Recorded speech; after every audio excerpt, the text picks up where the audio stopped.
Hi guys, I hope you're well. I'm going to open the box now of A Girl for All Times. Her name is Nisha. I think it's Nisha. I already got one doll like that a few days ago and already unpacked her, but I just want to show you this one and maybe another one as well.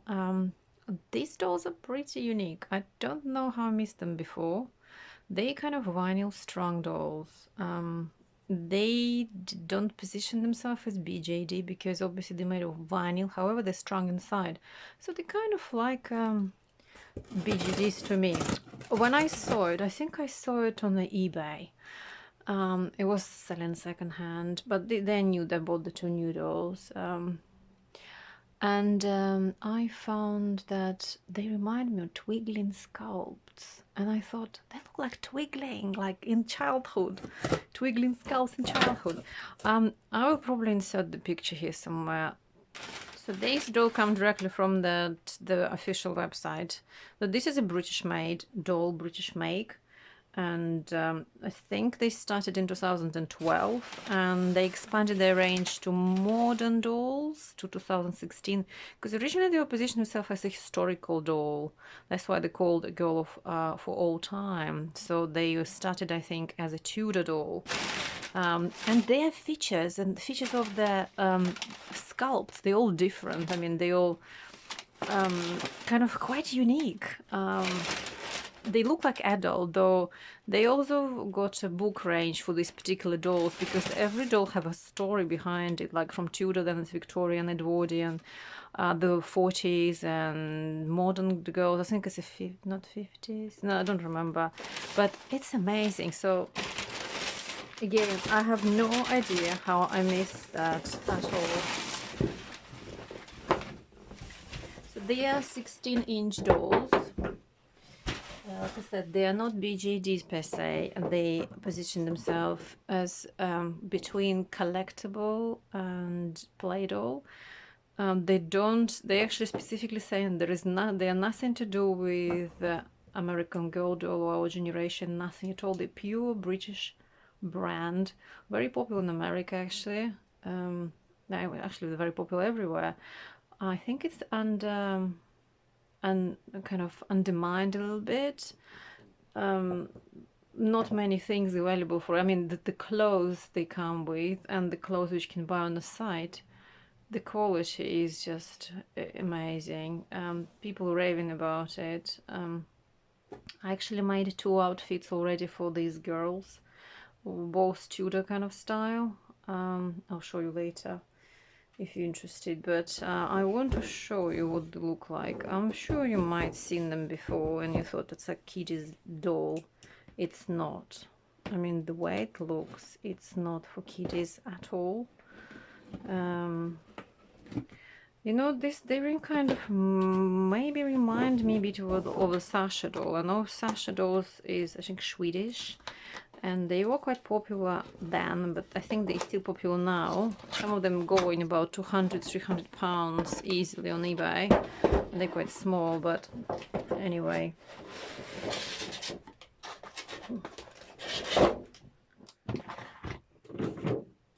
I'll probably insert the picture of that comparison for the Twigling sculpt here again. I mean, when I saw it on the internet, how they look like on the proper picture, so well, that's look like Twigling. I haven't got any Twigling sculpt myself. I always wanted one. I do still want one. So these dolls they kind of scientifically what? They environment aware. They try to reduce the packaging. So all these things I'm cutting off at the moment, they are actually made from cardboard string, and that's very hard. I'm actually damaging my scissors doing that.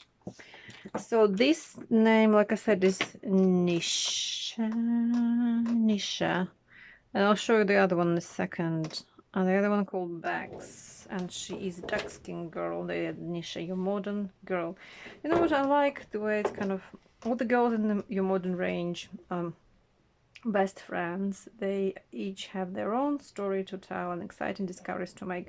They all come with the books. I mean, you can buy the books, and pretty grim story for Tudor type one, I think, because obviously talking about Anne Boleyn and how she was executed.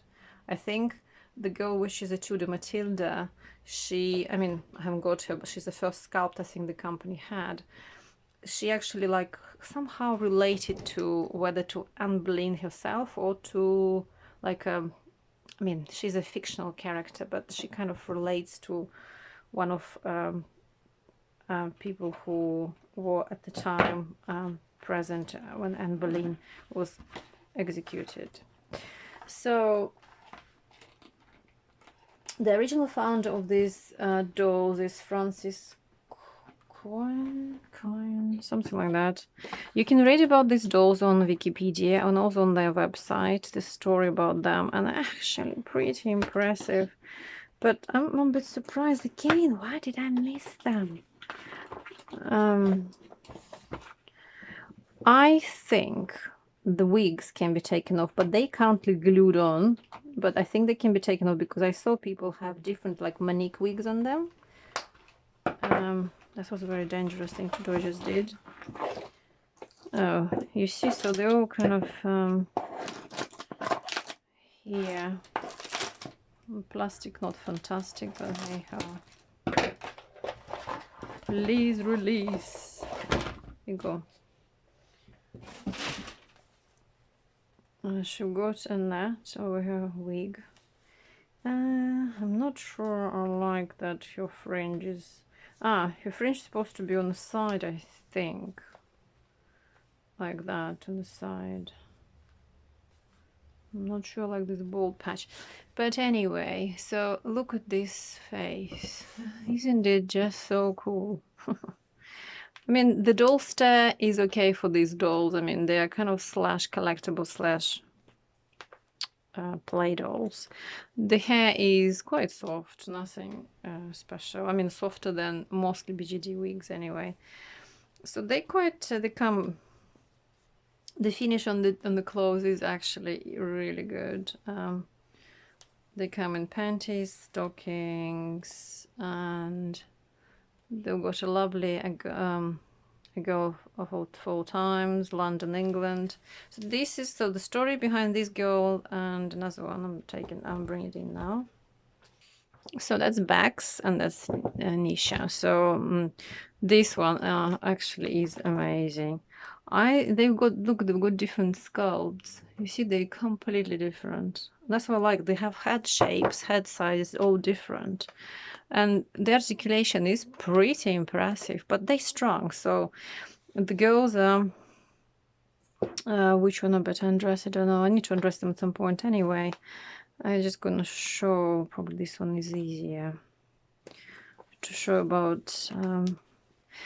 I mean, the body is quite weird, like old-fashioned doll filled with like porcelain kind of doll, but so they don't stay on very well. I mean, there is a, so you see they're strong, but I wouldn't be able to string them myself because they haven't got any hooks. As you can see, obviously the hook is somewhere there, I guess, hidden.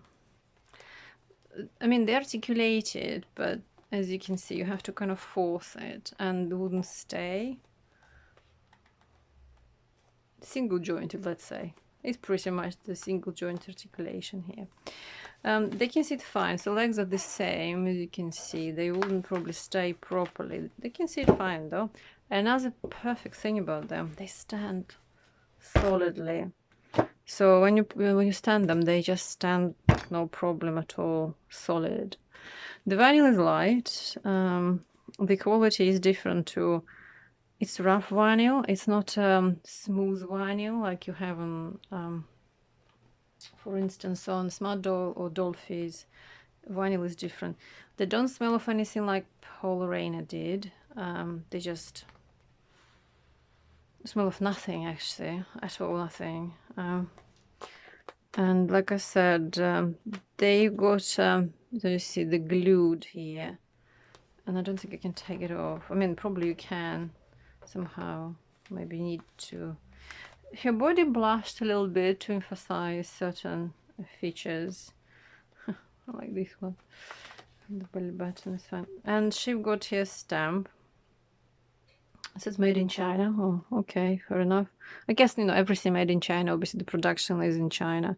So, Daughters of History, and that's the company who makes them. So the founder is one. The name of the line, not the line, the main name of the actual kind of, not the company, but the line, if you wish. Go full time. So yeah, this hair is amazing, actually. You know, I don't want to do anything with it. This so suits you so well. And they've got a bit of a, like, you know, adult/child look to them, like innocence and something behind those eyes. Especially the historical one, which is Matilda, Amelia, Lydia, different timelines there. You know, this is pretty good. The quality of the shoes, like I said, the outfits are absolutely impeccable. So they're 16 inches, 41 centimeter. I already said that. They so these girls, they don't fit any other things in terms of common BJDs like SD size, USD size, or MSDs, because it's so broad in here. They just don't work with anything else at all. Because I try to fit their clothes, not the clothes, but what clothes, the one I made to the smart doll, and it looks ridiculous. But I think they may share with American Girl doll. People were saying that she can share clothes with some of them. But yeah, so the borders are the same. It just actually blushed, hand is blushed a little bit. There is some emphasis on, and you even got hand lines, you know, the palm lines on the palm, which is, I guess, they're all the same. Yeah, it would be cool if they have all different, so gonna be unique. So the feet is also blushed, and I'm not sure what shoes they can fit, to be honest. They're quite wide foot. Yeah,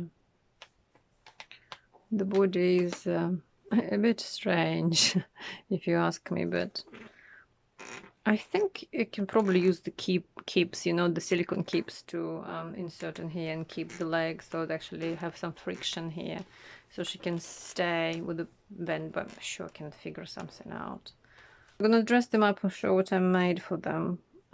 Again, gonna be Tudor girls. Oh guys, you wouldn't believe how difficult it was to make this Tudor outfit. That's the full-blown Tudor gable hat, and actually it's pretty authentic. So I bought a pattern to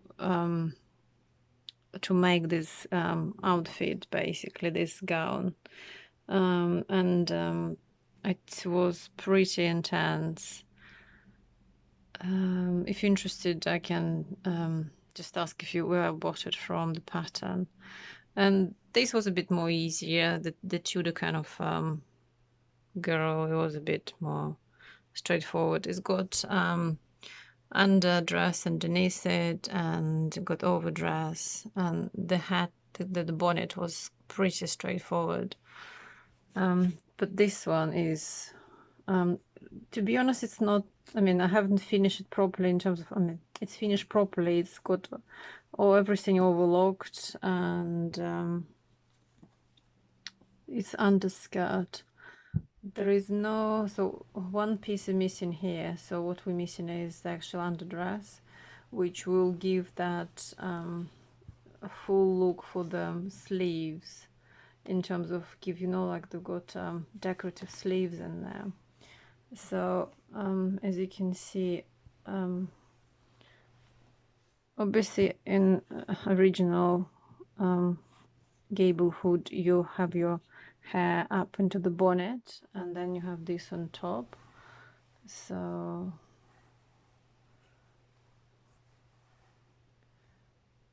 so that's that.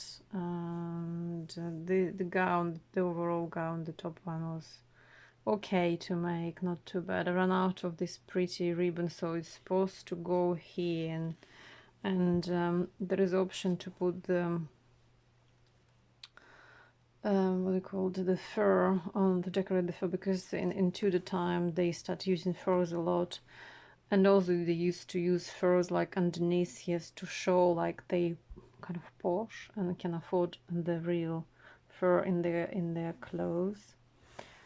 So that's that lady, and Bex is wearing the, I think it's like a Tudor style dress for common, not commoners, but more like for middle class people, I would say.